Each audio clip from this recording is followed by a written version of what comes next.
जय श्री राम प्रिय मित्रों हाजिर हुआ हूँ उन लोगों के लिए एक छोटी सी जानकारी लेकर जो किसी भी प्रकार की मानसिक परेशानी या जिसको आजकल साधारण भाषा में हम कह देते हैं कि डिप्रेशन महसूस कर रहे हैं, यानी डिप्रेशन में जो लोग चले गए हैं या ऐसा लग रहा है कि हम डिप्रेशन में जा रहे हैं, तो उन लोगों के लिए मैं एक वास्तु का टिप लेकर आया हूँ, यानी एक वास्तु का उपाय लेकर आया हूँ।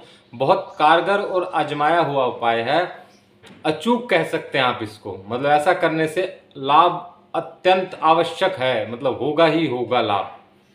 उपाय ये है मित्रों कि आप जो है अपने घर के नॉर्थ ईस्ट यानी पूर्व और उत्तर दिशा जहां मिलते हैं उस कोने को साफ कर लीजिए। अगर वहां स्टोर रूम या टॉयलेट या सीढ़ियां हैं तो अलग उपाय होगा उसका, परंतु फिर भी अगर ये चीज़ें भी हैं उसके बावजूद भी आप वहाँ पर सफाई कर लीजिए। साफ सुथरा करके उसको थोड़ा पानी छिड़क दीजिए। हो सके तो हर रोज़ वहाँ सफाई कर सकें तो उससे बेहतर कुछ भी नहीं है। और अगर ये संभव ना हो, वहाँ टॉयलेट है और सीढ़ी है या कुछ अन्य ऐसी चीज़ें कि आप साफ कर ही नहीं सकते, तो जिस व्यक्ति के साथ ये समस्या है, यानी जो व्यक्ति डिप्रेशन महसूस कर रहा है या मानसिक परेशानियां महसूस कर रहा है, वो व्यक्ति अगर किसी नदी नहर के पास जाके कुछ समय बिताए या संभव हो सके तो वहां स्नान करे, नहाए, तो भी उसे लाभ अवश्य होगा। और नहीं स्नान कर सकता तो कम से कम वहां किसी को अपने साथ ले जाए और कुछ देर, जितनी देर संभव हो सके, बहते हुए जल को देखे। हो सके तो ज़्यादा से ज़्यादा समय वहाँ बिताने की कोशिश करे।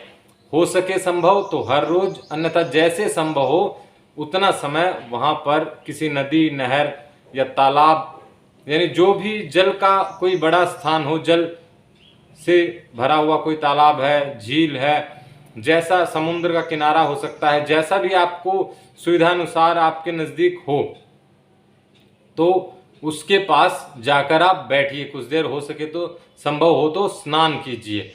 अगर इनमें से कुछ भी संभव नहीं है, ना तो आपके पास कोई जल स्रोत है, ना ही आपके पास उसको अपने नॉर्थ ईस्ट यानी उत्तर पूर्व के ईशान कोण को साफ करने की सुविधा है, कोई भी परिस्थिति ऐसी नहीं बन रही, तो कम से कम आप अपने घर में ला करके कोई जो टब या स्विमिंग पूल या इस प्रकार की चीज़ हो, उसको खुले स्थान पर, यानी अपनी छत पर या बालकनी में, जैसे जहाँ पे खुले स्थान में यानी आपको आकाश और सूर्य का स्पर्श होता रहे, ऐसे स्थान पर बैठ के जल के अंदर कुछ समय बिताएं, जितना संभव हो सके आपके, यानी उस टब में या स्विमिंग पूल हो छोटा सा, जो आजकल बच्चों के लिए स्विमिंग पूल आते हैं, उसमें पानी भर लीजिए और उसमें बैठ जाइए।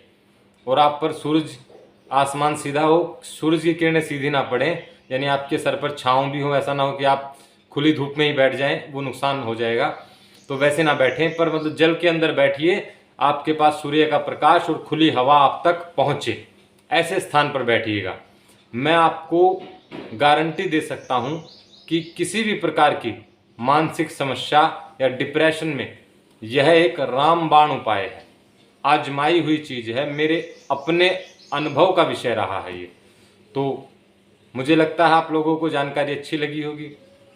हो सके तो जितने भी लोगों तक ये जानकारी हो सके तो आप साझा करिएगा। क्या पता किसको क्या परेशानी हो, क्योंकि लोगों को खुद भी पता नहीं लगता कि हम किस जंजाल में फंसे हुए हैं। तो आपको लगे कि ठीक ठाक है, नहीं हो सके तो संभव ज़्यादा से ज़्यादा लोगों तक ये जानकारी पहुँचाएँ, ताकि ज़्यादा से ज़्यादा लोग इस छोटे से उपाय से अपनी मानसिक समस्या को ठीक करें और अपने जीवन को सरल, सुगम और आनंदित बना सकें। इसी भावना के साथ कि सबका भला हो, आज मैं आपसे विदा लेता हूँ। जय श्री राम। अगली किसी वीडियो में मिलेंगे किसी नई जानकारी के साथ।